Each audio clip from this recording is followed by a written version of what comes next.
Zespół Szkół nr 1 imienia Powstańców Wielkopolskich w Swarzędzu szczyci się prawie 60-letnią tradycją. Organem prowadzącym placówki jest powiat poznański. Od 2019 roku w skład Zespołu Szkół nr 1 w Swarzędzu wchodzi również Centrum Kształcenia Zawodowego. Placówka współpracuje także z Politechniką Poznańską w zakresie opieki naukowej uczniów i nauczycieli. Oferta edukacyjna jest cały czas aktualizowana na podstawie analizy lokalnych i globalnych rynków pracy. Na naszych uczniów czeka wykwalifikowana kadra pedagogiczna oraz ciągle rozwijana baza technodydaktyczna.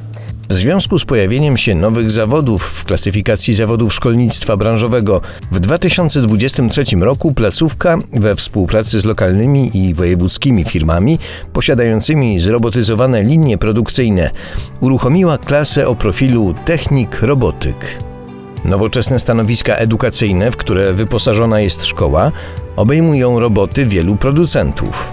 Między innymi 2 edukacyjne roboty Astorino, programowane analogicznie do robotów przemysłowych. Nauka na tych stanowiskach daje uczniom praktyczne umiejętności, rozwój pasji i zapewnia im szybszy start na rynku pracy.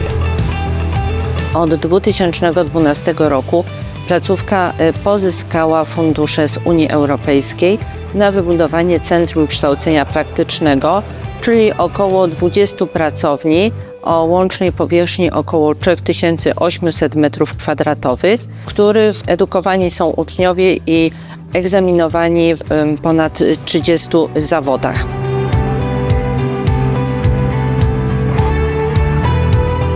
Główną firmą, która wspiera nas w procesie robotyzacji, jest firma Astor.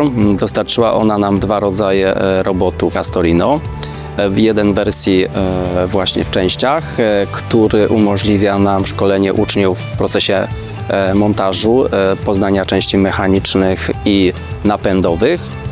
Drugi robot jest dostarczony w wersji zaawansowanej, gdzie już ma system wizyjny i podajnik elementów. Korzyścią, jaką mamy w oprogramowaniu dostarczonym przez firmę Astor, to jest to, że język programowania jest językiem AS, czyli w standardzie przemysłowym, gdzie są programowane roboty przemysłowe Kawasaki. I jeszcze jedna rzecz, która tutaj bardzo jest cenna, to jest to, że mamy wirtualnego robota, gdzie widzimy ruchy robota na monitorze i możemy wyznaczać jego trajektorię, co umożliwia nam zobaczenie, jaka jest różnica między ruchami w interpolacji liniowej, kołowej i złączowej. Roboty Astorino dostarczyła do placówki firma Astor, od ponad 30 lat działająca w sektorze edukacji i wspierająca rozwój zawodowy zarówno nauczycieli, jak i uczniów. Po czasie pandemii, kiedy uczniowie byli zdani głównie na naukę w środowisku symulacyjnym, mogliśmy zaobserwować, jak ważna jest dla nas nauka na rzeczywistych urządzeniach, na rzeczywistych elementach.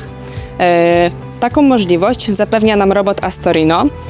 Tutaj widzimy stację Pro zakupioną przez szkołę w Swarzędzu. Taka stacja składa się m.in. z podajnika kostek, modułu wejść-wyjść, samego robota Astorino w wersji B, z chwytaka pneumatycznego oraz systemu wizyjnego. Robota Astorino możemy oczywiście programować w języku AS dedykowanym do programowania robotów Kawasaki, czyli robotów przemysłowych. Natomiast system wizyjny możemy programować w Pythonie. Jest to język informatyczny. Samą kamerę możemy zaprogramować w oprogramowaniu OpenMV. Dzięki temu uczniowie uczą się zarówno języka programowania robotów przemysłowych, jak również języka informatycznego Python. Mając doświadczenia w trakcie wykładów czy prezentacji dla różnych szkół oraz prowadząc praktyki u nas w firmie w Astorze, widzę, z jakim dużym zaangażowaniem uczniowie uczą się programowania robotów i dzięki temu możemy osiągać coraz większe efekty, coraz bardziej owocną pracę. No i w ten sposób młodzi uczniowie potem, wchodząc na rynek pracy, mają oczywiście o wiele łatwiejszy start.